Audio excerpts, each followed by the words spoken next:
승리하셨다.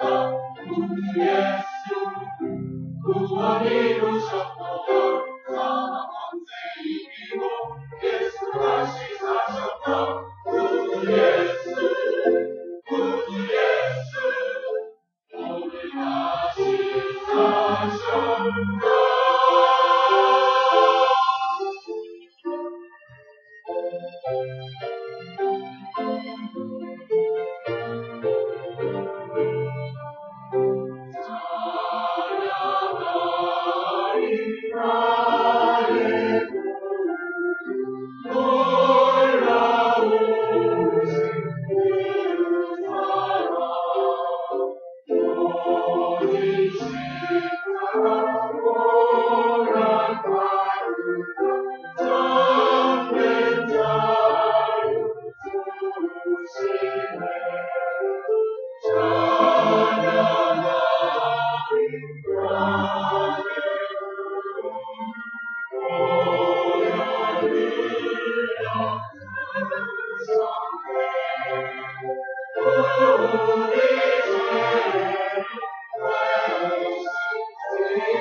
네, 오늘은 장애인 주일입니다. 여기 이렇게 붙어 있죠. 장애인 주일이라고. 원래는 지난 주일이 4월 20일 장애인의 날이고 장애인 주일이었습니다. 지난 주일이 부활절 주일하고 겹쳤기 때문에 저희가 부활주일 예배와 장애인 주일 예배를 같은 날 드리는 것이 두 예배다 좀 집중할 수 없을 것 같아서 한 주간 늦춰서 오늘 우리 장애인 주일 예배를 드리게 되었습니다. 그만큼 장애인 주일 예배가 우리 가운데 큰 의미가 있는 예배다. 그렇게 이야기할 수 있습니다. 장애인의 날은요, 유엔이 1981년도에 그 한 해를 장애인의 해로 정하고 우리나라에서도 그렇다면 우리가 한 날을 장애인의 날로 정해서 기념일로 하면 좋겠다. 이렇게 이야기를 하게 되었고, 그래서 1981년 4월 20일을 장애인의 날로 정하고 국가 법정 기념일로 장애인의 날을 제정하게 되었습니다. 그래서 올해가 장애인의 날로서 34번째 장애인의 날입니다. 그러니까 이 장애인의 날도 그 역사가 꽤 길다 그렇게 이야기할 수 있습니다. 1995년도에 우리 한국에 등록된 장애인 수가 얼마였냐면 100만 명이 조금 넘었습니다. 그런데 이제 20년 정도가 지나서 2014년이 되었는데 현재 등록된 장애인 수가 200만 명이 훨씬 넘었고 이제 등록된 장애인이 아니라 등록되지 않은 장애인들, 또 드러나지 않은 장애인들을 합하면 한 250만 원 될 것이다. 전체 인구가 5천만이라고 한다면 전체 인구의 5%, 한 20명 중에 1명은 장애를 가진 분이다. 그렇게 이야기할 수 있습니다. 그렇기 때문에 우리 교회에서 이 장애인들에 대한 관심을 가져야 되고 장애인들에 대한 사역이 필요합니다. 이런 분들이 저희가 생각하는 것보다 훨씬 많이 우리 주위에 같이 지내고 있다는 것이죠. 교회가 그들의 손이 되어주고 교회가 그들의 발이 되어주고 교회가 그들의 생각이 되어주어야 한다는 것입니다. 또 단지 그 장애인만이 아니라 그 장애인 뒤에서 그들을 보살피고 있는 많은 가족들이 있는데 교회가 그 가족들을 품고 그들과 함께 해주는 그런 역할을 우리 교회들이 해야 한다는 것입니다. 오늘 우리가 특별 찬양을 했는데 저희 교회에 사랑부가 있습니다. 저희 교회에 사랑부가 있다는 것이 얼마나 큰 자랑인지 모릅니다. 이 지역사회 안에 이렇게 어려움이 있는 그런 장애를 가진 분들이 계시는데 우리가 이런 분들을 더 많이 섬길 수 있도록 여러분들이 기도해 주시고 관심 가져 주시기를 부탁을 드립니다. 그래서 이런 장애인 주일에 우리가 이런 예배를 통해서 우리의 마음을 다시 한번 새롭게 하는 그런 시간이 될 수 있기를 부탁을 드립니다. 저는 계속해서 예수님의 제자들에 대한 이야기를 나눠가고 있는데 오늘은 예수님의 제자 중에 도마라는 제자에 대해서 여러분들하고 말씀을 나누려고 합니다. 여러분은 도마라고 하면 가장 먼저 어떤 생각이 드십니까? 그쵸? 네. 예수님의 제자들 중에 가장 의심이 많았던 제자가 바로 도마다. 그렇게 우리가 알고 있습니다. 그렇다면 그 의심 많았다는 것 외에 더 알고 있는 것이 있으십니까? 도마에 대해서? 있으세요? 네, 뭐라고 말씀하시는 것 같긴 한데요. 네. 이 도마라는 사람이 사실 성경에 그렇게 많이 나와 있지 않습니다. 우리가 지난번에 살펴봤던 빌립처럼 이 도마라는 사람이 성경에 딱 3번 나와 있는데 이 3번 다 부정적인 그러한 이미지로서 도마가 등장하고 있는 것을 볼 수가 있습니다. 도마는 어떤 신체적으로 문제가 있는 사람은 아니었지만 그 말하는 것과 행동하는 것 속에서 그 사람은 어떤 영적인 문제를 가지고 있었던 사람이다. 그렇게 이야기할 수 있습니다. 긍정적이기보다는 부정적이고 낙관적이기보다는 비관적인 사람이 바로 도마였다는 것이죠. 물론 희망 고문이라고 모든 것을 다 긍정적으로만 생각하는 것도 문제가 있습니다.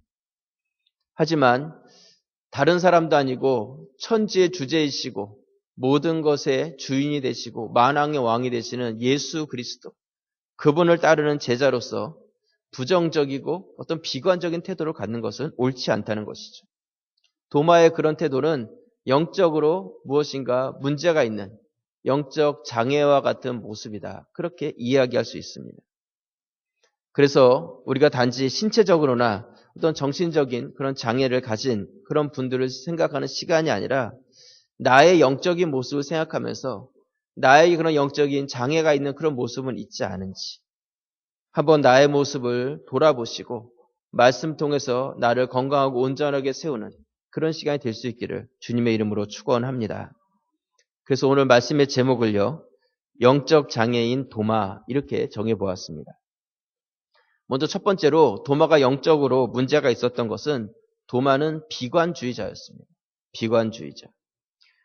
도마의 이야기가 첫 번째로 나오는 곳이 요한복음 11장인데요.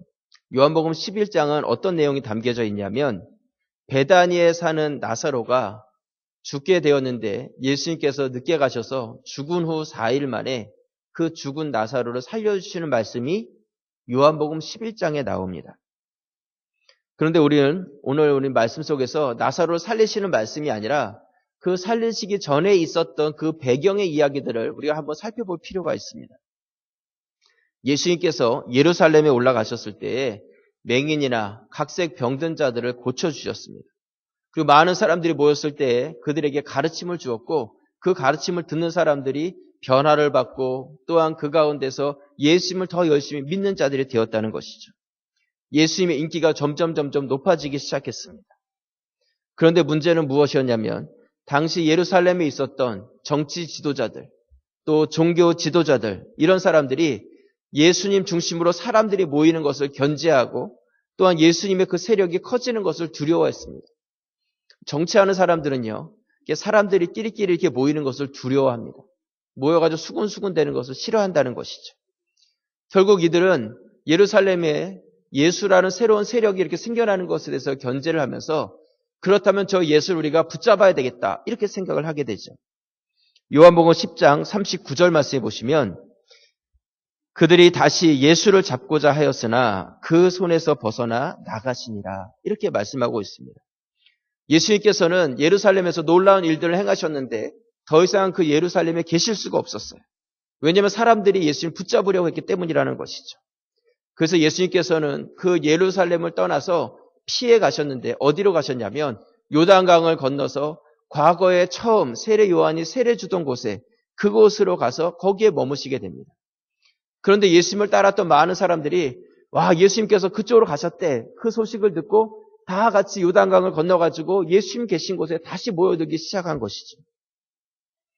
요한복음 10장 40절 말씀해 보시면 다시 요단강 건너 요한이 처음으로 세례 베풀던 곳에 가사 거기 거하시니 많은 사람이 왔다가 말하되 요한은 아무 표적도 행하지 아니하였으나 요한이 이 사람을 가리켜 말한 것은 다 참이라 하더라. 42절 같이 한번 읽겠습니다. 그리하여 거기서 많은 사람이 예수를 믿으니라. 그야말로 예수님의 인기가 계속해서 치솟고 있는 거예요. 예루살렘 많은 사람들이 모인 곳이 아니라 광야 한복판에 나가 있어도 그곳에 사람들이 모여들기 시작한 것이죠. 예수님이 계신 곳이라면 어디든지 가겠다고 따라다니는 사람들이 나타나기 시작했습니다. 그래서 점점 더 예수님을 믿는 사람들이 많아졌다 이야기하고 있어요. 과거에 세례 요한은 능력을 행하지 않았는데 세례 요한이 증거했던 이 예수는 능력을 행하고 이 사람이 진짜다. 이 사람을 믿어야 된다. 그러면서 사람들이 예수님을 따르기 시작했다는 것이죠.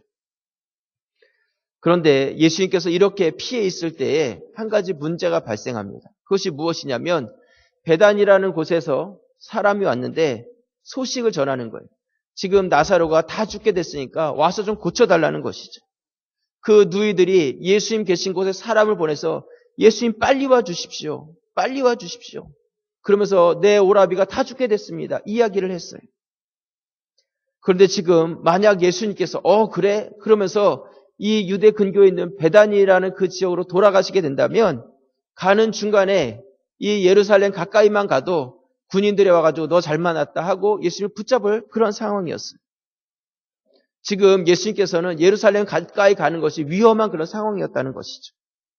나사로가 다 죽게 됐다는 이 소식을 사람들이 와서 전했을 때에 아마 제자들이 눈이 둥그레졌을 거예요. 예수님이 간다고 하시면 어떡하나. 나사로를 너무너무 사랑하셨는데 나사로 살리러 가겠다고 말씀하시면 어떡하나. 가다가 예루살렘 가까이만 가도 예수님 붙잡힐 텐데 예수님만 붙잡히는 것이 아니라 덩달아 갔던 우리들도 다 잡힐 텐데 예수님이 붙잡히시면 어떡하나. 막 이렇게 걱정하고 있는데 예수님께서 자기를 부르러 온 사람들에게 이야기를 하십니다. 나사로가 걸린 병은 죽을 병이 아니라는 거예요.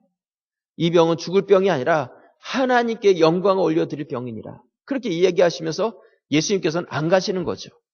그러니까 제자들이 옆에 있다가 아마 안도의 한숨을 확 내셨을 거예요. 안 가시는구나. 됐다.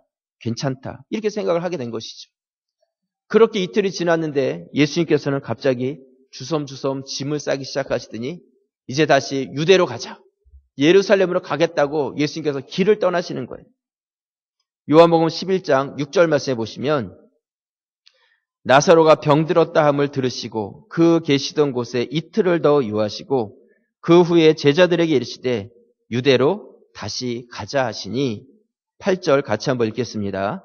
제자들이 말하되 랍비여 방금도 유대인들이 돌로 치려 하였는데 또 그리로 가시려 하나이까. 제자들이 지금 당황해가지고 이야기를 하고 있는 거예요. 예수님 거기 가면 큰일 납니다. 돌에 맞아 죽어요. 가면 죽습니다. 그리고 우리도 죽어요. 그야말로 요즘 유행어로 앙대요죠. 가면 우리 다 죽는 거예요. 예수님 큰일 납니다. 저희가 당분간은 저 유대 땅 그쪽은 바라봐서도 안 되고 발 한 짝만이라도 들여놨다가는 큰일 나는 일이 일어날 수 있습니다. 예수님께서 말씀을 하십니다. 우리 친구 나사로가 잠들었도다. 그러자 제자들이 더 큰 소리로 이야기해요. 예수님 잠들었다면 곧 나을 수 있겠습니다. 그러면 가실 필요 없지 않겠습니까? 가지 맙시다 우리. 거기 왜 가시려고 하십니까? 또 한 번 앙대요 이야기하고 있는 거예요. 예수님 가지 말자고 이야기하는 것이죠. 근데 그때 예수님께서 굉장히 중요한 말씀을 하십니다. 요한복음 11장 15절 말씀해 보시면 내가 거기 있지 아니한 것을 너희를 위하여 기뻐하노니 이는 너희로 믿게 하려 함이라. 그러나 그에게로 가자 하시니 이렇게 말씀하십니다. 예수님께서는 내가 거기 있지 않았던 것을 너무 기뻐한다는 것. 왜냐하면 그것으로 인해서 너희의 믿음이 더해지게 되었기 때문이다 말씀하고 있습니다. 다시 말해서 지금까지는 아픈 자들 내가 고치면서 이렇게 능력을 행해왔는데 이제 내가 너희와 함께 가서 죽은 자를 살리겠다는 거예요. 그러므로 인해서 내가 단지 아픈 자를 고치는 그런 능력만 있는 것이 아니라 죽음의 권세를 이기고 이 땅 가운데 새로운 생명을 주는 그 능력이 있다는 것을 너희에게 보이고 나를 더 신뢰하며 이제는 어떤 능력 있는 선지자가 아니라 이 땅을 구원하러 올 메시아로서 믿게 하기 위해서 내가 가겠다는 것이죠. 그것이 바로 너희에게 더 큰 유익이고 축복이라고 말씀하고 계십니다. 그러면서 예수께서 원하시는 것은 내가 행하는 것을 너희가 보고 나를 더 온전히 알고 믿는 자가 되라고 말씀하고 있는 것이죠. 이렇게 능력 있는 말씀을 하셨을 때 오늘의 주인공 누구예요? 도마가 등장을 하죠. 그 다음 절인 요한복음 11장 16절 말씀해 보시면 디두모라고도 하는 도마가 다른 제자들에게 말하되 우리도 주와 함께 죽으러 가자 하니라. 이게 도마가 성경에서 했던 첫 번째 말씀이에요. 이 말씀은요. 주님 죽으러 가신다면 우리도 가서 함께 따라 죽겠습니다. 어떤 이런 태도가 아니에요. 학자들은 도마가 했던 이 말에 대해서 뭐라고 정의를 내렸냐면 영웅적 비관주의자다 이렇게 이야기합니다. 영웅적 비관주의자. 가면 죽을 확률이 90%가 넘어요. 그런데도 예수님께서 꾸역꾸역 가겠다고 하시니까 알겠습니다 예수님. 그렇다면 가십시오. 나도 따라가고 우리도 다 따라가서 그냥 가서 다 같이 죽어버립시다. 당신도 죽고 우리도 죽고 그냥 여기서 그냥 끝. 그냥 다 끝내버립시다. 여태까지 해왔던 거 이제 다 여기서 청산하고 이제는 더 이상의 소망도 없고 그냥 여기서 다 포기해버립시다. 이것이 지금 도마가 했던 그 말과 태도였다는 것이죠. 여러분 주위에는 그런 분들이 계시지 않습니까? 아니면 여러분 자신이 바로 그런 분은 아니십니까? 그냥 무엇인가 이렇게 생각하고 있다가 내가 여기서 안 될 것 같다고 하면 그냥 다 포기해버리고 그냥 끝내버리자 하는 어떤 그런 태도를 갖고 있지는 않냐는 것이죠. 제가 중학교 다닐 쯤에요. 제가 북한산에서 살았잖아요. 친한 친구가 있었는데 그 친구 아버님이 비닐하우스를 크게 3동인가 4동인가를 지으시고 그 비닐하우스 안에서 선인장을 키우셨습니다. 그래서 그 친구네 집에 자주 놀러 갔는데 가면 그 선인장 그 비닐하우스를 이렇게 돌보는 일을 저희가 맡아서 했었어요. 그 아들이 그 친구가 그걸 한 거죠. 근데 이게 비닐하우스가 굉장히 큰데요. 이 선인장은 안이 따뜻해야 하지 않습니까? 그러니까 이렇게 거적같이 이렇게 뚜껑을 덮어놨는데 아침이 되면 긴 장대를 가지고 그걸 밀어가지고 반대쪽으로 넘겨야 돼요. 그래야지 이제 햇빛이 잘 들어오기 때문에. 그리고 이제 저녁 때 해질 때쯤 되면 다시 가서 또 긴 장대를 가지고 반대쪽으로 또 이렇게 밀어가지고 그걸 다시 덮어야 합니다. 그래서 하루 종일 따뜻한 것을 이제 지켜지게 하기 위해서. 근데 그 비닐하우스 안에 들어가면요. 정말 멋있고 또 그 친구도 이게 비싼 거야. 막 이렇게 이야기해 주는데 비싸고 아주 예쁜 선인장들이 정말 많이 있었습니다. 정말 선인장을 이렇게 잘 가꾸셨는데 어느 날 그 비닐하우스 안에 있는 선인장들이 막 비싸고 좋고 막 이런 선인장들이 다 삽으로 찍혀가지고 다 망가지고 다 죽어버렸어요. 정말 오랜 동안 정성스럽게 이렇게 키워진 선인장인데 그게 다 죽고 망가져 버렸습니다. 누가 그랬는지 아십니까? 시간이 지났으니까 제가 말씀드릴 수 있는데요. 그 친구 아버님께서 선인장 가격이 자꾸 뚝뚝뚝 떨어지니까 야 이거 키워봤자 다 소용없고 갖고 있고 이거는 키우면 오히려 더 손해보겠다 이렇게 생각이 들어가지고 술을 잔뜩 드시고 술에 취하셔가지고 삽을 가지고 들어가셔가지고 그 선인장을 갖다가 원수 같은 선인장 이러면서 다 찍어가지고 여태까지 이렇게 보살펴던 선인장을 다 죽여버렸다는 것이죠. 여러분, 우리 가운데 이런 비관적인 모습이 있지 않느냐는 것입니다. 무엇인가 내 안에 기준을 두고 무엇인가 내 안에 한계를 두고 할 수 없다고 생각하면 다 포기해버리고 그냥 그것들을 다 망쳐버리는 그런 모습이 있지 않냐는 것입니다. 저는 근데 이것이 바로 영적 장애인의 모습이다. 그렇게 생각을 합니다. 여러분, 비관주의자들은요, 안 되는 것을 먼저 생각해요. 할 수 없는 것을 생각하고 내 안에 그냥 리미테이션, 어떤 한계성을 두고 그렇게 살아간다는 것이죠. 지그 지글러는요, 벼룩 훈련법을 연구한 사람인데요. 벼룩은 자기 몸의 200배 이상을 점프한다고 합니다. 대단하죠. 그래서 이 벼룩이 자기가 충분히 점프해서 나올 수 있을 만한 유리병 안에다 집어넣고 그 위에다가 뚜껑을 닫아두면 벼룩이 처음에는 열심히 점프를 하기 시작합니다. 점프를 해봤자 뚜껑이 닫혀 있으니까 그 병 밖으로 나올 수가 없는 거죠. 그래서 계속해서 시도를 하다가 더 이상 내가 뛰어도 뛸 수 없구나. 그것을 벼룩이 스스로 인식을 하면 그 다음부터는 그 병 뚜껑 이상을 점프하지 않는다고 합니다. 그때 살며시 뚜껑을 이렇게 열어놓으면 충분히 뛰어나올 수 있는 환경이 됐음에도 불구하고 더 이상 그 병 밖으로 점프해서 나오지 못하는 그 벼룩의 모습을 볼 수 있다는 것이죠. 뛰어봤자 벼룩이죠. 지가 뛰어봤자 벼룩이죠. 얼마나 뛰겠어요. 여러분, 이 영적인 비관론자들의 모습이 바로 이 영적 장애자의 모습이라는 것입니다. 자기 안에 한계가 이미 다 정해져 있어요. 그 이상은 죽어도 안 된다는 거예요. 목사님, 그 사람은 안 됩니다. 목사님, 중학교 2학년 애들이요. 걔네들은 외계인입니다. 걔네들은 사람이 아니에요. 해도 소용이 없습니다. 목사님, 우리 남편은 안 됩니다. 목사님, 우리 가정은요. 가정 예배 꿈도 꿀 수 없어요. 모여야지 예배를 드리지 않겠습니까? 수도 없는 한계의 뚜껑을 우리 안에 미리 만들어 놓고 그 이상은 절대로 뛰어넘을 수 없다고 생각하면서 무엇인가 다리를 절름절름하는 어떤 장애인과 같은 그런 모습을 우리가 살아가고 있다는 것입니다. 하지만 오늘 이 말씀의 키포인트가 무엇이겠어요? 주님이 가시겠다는 거예요. 제자들이 막 말리고 있지만 가면 죽어요. 앙대요 얘기했지만 주님이 가시겠다는 것이죠. 위험한 거 주님께서도 아시지만 앞장서서 가시겠다는 것입니다. 주님께서 가시는 목적이 무엇이냐면 죽으러 가는 것이 아니라 너희에게 더 큰 믿음을 주기 위해서 가시겠다는 것이죠. 그렇게 주님께서 가시겠다고 하는데 함께 죽자고 한다는 게 말이 되겠습니까? 죽기는 왜 죽어요? 여러분, 죽는 것이 사는 것보다 더 어렵습니다. 여러분, 비관주의자들은요, 옥에서 티를 찾아내는 자들이지만 낙관주의자들은 그 티에서도 옥을 찾아내는 자들이 바로 낙관주의자라는 것이죠. 여러분들은 어떤 사람이십니까? 내 안에 비관적인 영적 장애인과 같은 그런 모습이 있다면 내 장애 등급이 어느 정도인지 한번 생각해 보시길 바랍니다. 좀 심각한 수준의 내가 장애 등급을 갖고 있는 건 아닌가 한번 돌아보시길 바라요. 여러분들은 예배드리러 이 자리에 오셨잖아요. 주님 따라가겠다고 이 자리에 오셨잖아요.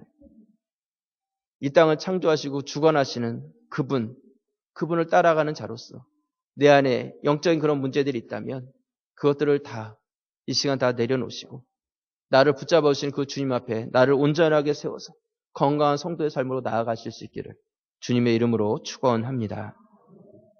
두 번째로요. 도마가 영적으로 장애가 있었던 것은 도마는 개인주의자였기 때문입니다. 오늘 읽었던 본문의 말씀은 우리가 잘 아는 의심 많은 도마 이야기죠. 부활 후에 예수님께서는 제자들을 찾아오셨습니다. 제자들은 두려워서 문을 꼭꼭 잠그고 숨어 있었는데 그곳에 찾아오셔서 그 제자들을 만나 주셨어요. 요한복음 20장 19절 말씀해 보시면 이날 곧 안식 후 첫날 저녁 때 제자들이 유대인들을 두려워하여 모인 곳의 문을 닫았더니 예수께서 오사 가운데 서서 이르시되 너희에게 평강이 있을지어다. 우리 설교 전에 서로 인사했잖아요. 평강이 있을지어다. 이 말씀을 하시고 손과 옆구리를 보이시니 제자들이 주를 보고 기뻐하더라. 제자들이 무서워서 두려워서 공포심에 있었는데 부활의 주님을 만나자 기쁨으로 그 모든 것이 변화되었습니다.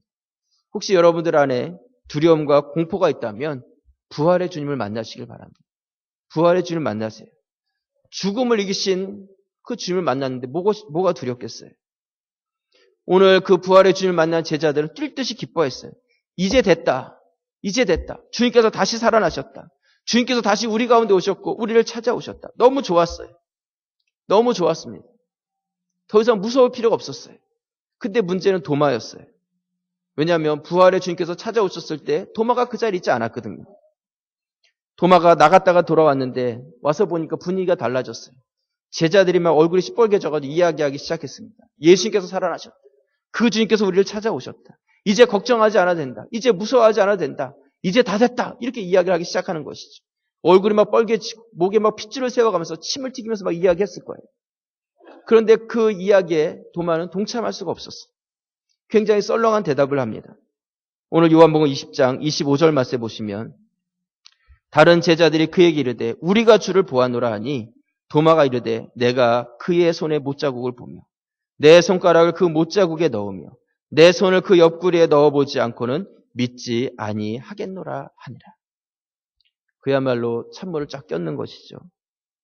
도마는 내가 예수님의 그 부활하신 모습을 두 눈으로 똑똑히 보고 이 손으로 만져보기 전에는 믿지 않겠다는 거예요. 이렇게 좋고 기쁜 순간에 도마는 그 기쁨에 동참할 수 없었어요. 왜 그랬다고 생각을 하십니까? 그 이유가 바로 앞에 24절에 나와 있는데 요한복음 20장 24절 말씀에 보시면 우리 같이 한번 읽겠습니다. 12제자 중에 하나로서 디두모라 불리는 도마는 예수께서 오셨을 때에 함께 있지 아니한지라. 부활의 주님께서 오셨을 때에 도마가 거기 함께 있지 않았다는 거예요. 모두 다 같이 있었는데 도마 혼자서 개인적인 행동을 하고 있었다는 것이죠. 여러분 이 이야기에 대해서 여러분들이 오해하지 말아야 될 것이 있어요. 제가 말씀드리고 싶은 것은 다 똘똘 뭉쳐서 꼼짝도 안 하고 화장실도 가지 말고 다 그냥 같이 있으라는 그런 뜻이 아닙니다. 제가 드리고 싶은 말씀은 무엇이냐면 하나님께서 공동체를 통해서 주신 은혜가 있다는 거예요. 하나님께서 공동체에게 부어주신 은혜가 있는데 그 은혜 가운데 내가 소외돼서는 안 된다는 것이죠. 그 은혜를 하나님께서 부어주실 때 내가 개인적으로 그 은혜 가운데서 빠져나가서는 안 된다는 것입니다. 어떠한 은혜 가운데서 사역들을 진행하고 같이 한 마음에 대해서 으쌰으쌰 하면서 그 일들을 진행해 가는데 나 혼자서 개인주의적으로 뒤로 빠져서는 안 된다는 것이죠. 지난번에 저희가 부활절을 앞두고 고난주간 일주일 동안 특별 새벽 기도회를 드렸습니다. 다른 때보다 정말 많은 분들이 오셨고요. 많은 분들이 오셔서 목사님 은혜 받았습니다. 이번 고난주가 특별 새벽 기도회 많은 은혜 받았습니다. 많은 분들이 이야기해 주셨어요. 하나님께서 이렇게 공동체를 우리 가운데 부르시고 이런 때를 따라서 주신 은혜들이 있다는 것이죠. 그런데 이렇게 공동체가 은혜 받는 가운데 그 은혜에 동참하지 못하는 분들이 있다는 것입니다. 저희 교회에 계시다는 게 아니에요. 저한테 와가지고 은혜 못 받았습니다. 이런 분은 한 분도 없으셨어요. 물론 있어도 말씀 못 하시겠지만 저한테 와가지고 그런 분은 없으셨어요. 하지만 우리에게 어떤 특별한 이런 순서들을 통해서 하나님께서 은혜를 주신다는 것이죠. 부활절 예배를 드리고 우리 찬양대가 정성스럽게 준비된 칸타타를 드리고 특별 순서대를 갖고 성찬식도 있었고 또 세례식을 하는 그런 감격적인 순간들도 있었어요. 그런데 이렇게 은혜가 하나님께서 허락해 주시는데 그때 이상하게 나에게는 은혜가 되지 못하는 그런 분들이 있다는 거예요. 나는 그 은혜 가운데 거하지 못하는 그 은혜에 동참하지 못하는 개인주의적인 어떤 영적 장애를 가진 자와 같은 그런 성도들이 있다는 것이죠. 여러분 제가 더 말씀드리지 않아도 무슨 얘기하는지 아시겠죠? 이해가 안 되십니까? 이해가 안 되시면 그분이 문제가 있는 분이에요. 이해가 안 되시는 그분이 문제가 있는 분이에요. 이번에 우리 세월호 사건으로 한국 전체가 아파하고 있습니다. 어제 아침에 우리 남자 지사님들이 이렇게 모여가지고 차 한 잔을 나눌 시간을 갖게 됐는데요. 요즘은 어디서든지 모이며 이 세월호 사건에 대해서 이야기하지 않습니까? 그때 한 분 이런 이야기를 하셨어요. 선장에게 문제가 있는데 어쩌면 이 선장이 이런 위기 상황 가운데서 선장으로서 역할을 잘 감당했다면 정말 국민적인 영웅이 될 수 있는 그러한 순간이었는데 그 역할, 리더자로서의 그 역할을 잘 하지 못함으로 오히려 국민적인 원수가 되고 이렇게 많은 지탄을 받고 있다. 이런 이야기를 들었습니다. 근데 저는 그 이야기를 이렇게 들으면서 도마 이야기가 생각이 나는 거예요. 도마가 왜 나만 빼놓고 나 없을 때 주님께서 다녀가셨냐 이거죠. 화가 나고 삐질 수도 있어요. 하지만 도마는 그렇기 때문에 다른 제자들보다도 더 큰 믿음을 보일 수 있는 기회를 주님께서는 도마에게만 허락해 주셨다는 것이죠. 오늘 요한복음 20장 27절 말씀에 보시면 도마에게 이르시되 내 손가락을 이로 내밀어 내 손을 보고 내 손을 내밀어 내 옆구리에 넣어보라. 그리하여 믿음 없는 자가 되지 말고 믿는 자가 되라. 도마가 대답하여 이르되 나의 주님이시오 나의 하나님이십니다. 예수께서 이르시되 너는 나를 본고로 믿느냐? 뭐라고요? 보지 못하고 믿는 자들은 복되도다 하시니라. 다른 제자들은 이미 보았기 때문에 보지 않고 믿을 수 있는 기회가 없었지만 도마는 보지 않았기 때문에 보지 않고 믿을 수 있는 기회를 가졌다는 것이죠. 여러분, 우리는 도마와 똑같은 사람이에요. 여기 예수님의 부활을 보신 분 계십니까? 아무도 없잖아요. 하지만 우리는 보지 않았지만 그것을 믿고 있잖아요. 우리는 더 큰 믿음을 보일 수 있는 기회를 우리의 가운데 주님께서 허락해 주셨다는 것이죠. 혹시 여러분들 안에 왜 나에게만 이런 어려움을 주십니까? 왜 주님께서는 콕 집어서 나만 미워하십니까? 어쩌면 그런 생각을 가질지 모르지만 어쩌면 그러한 어려움과 고통 때문에 그것으로 인해서 나에게만 주시는 하나님의 특별한 은혜가 있다는 것이죠. 나에게만 주시는 그런 은혜, 나에게 하나님께서 바라시는 더 큰 믿음이 있다는 것입니다. 여러분, 지금이 바로 우리의 믿음을 보일 때라는 것입니다. 공동체에게 주시는 은혜와 공동체에게 주시는 그런 사역들이 있을 때 여러분들이 뒤로 물러나는 자들이 되지 마시고 적극적으로 들어가고 동참하고 그 안에서 함께 그 은혜를 누리고 나누는 분들이 되실 수 있기를 주님의 이름으로 부탁을 드립니다. 이번에 글을 읽다가 공감되는 글을 하나 읽었어요. 제목이 뭐냐면 내려가면서 올라감을 배웠다. 내려가면서 올라감을 배웠다. 나는 배웠다. 진정한 성공은 누가 더 빨리 올라가느냐에 있지 않고 힘 빼고 잘 내려오는 데 있다는 것을. 잘 내려오지 못하면 이전보다 더 높이 올라갈 수 없음을 나는 배웠다. 나는 배웠다. 비행기도 이륙할 때보다는 착륙할 때 사고가 많이 나며 등반하는 사람들도 정상 정복할 때보다는 하산할 때 사고가 많이 난다는 사실을. 나는 배웠다. 등반의 완성은 누가 더 빨리 정상을 정복하느냐에 있지 않고 살아서 잘 내려왔느냐에 따라 결정된다는 사실. 나는 배웠다. 모든 물도 시냇물을 지나 강물이 되고 강물은 흘러서 세상에서 가장 낮은 곳에 있는 바다로 모인다는 사실을. 나는 배웠다. 바다가 바다인 이유는 세상의 모든 물을 다 받아주기 때문이라는 점을.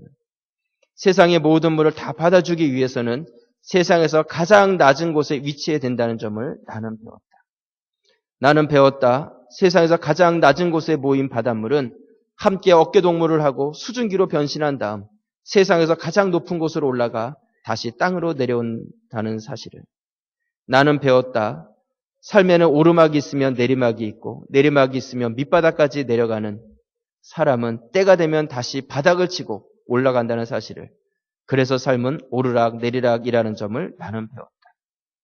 나는 배웠다. 다른 사람의 아픔을 가슴으로 이해하기 위해서는 내가 먼저 상대보다 낮은 곳으로 임하소서를 몸소 실천해야 된다는 사실을 나는 아직도 내려가면서 올라가는 방법을 배우고 있다.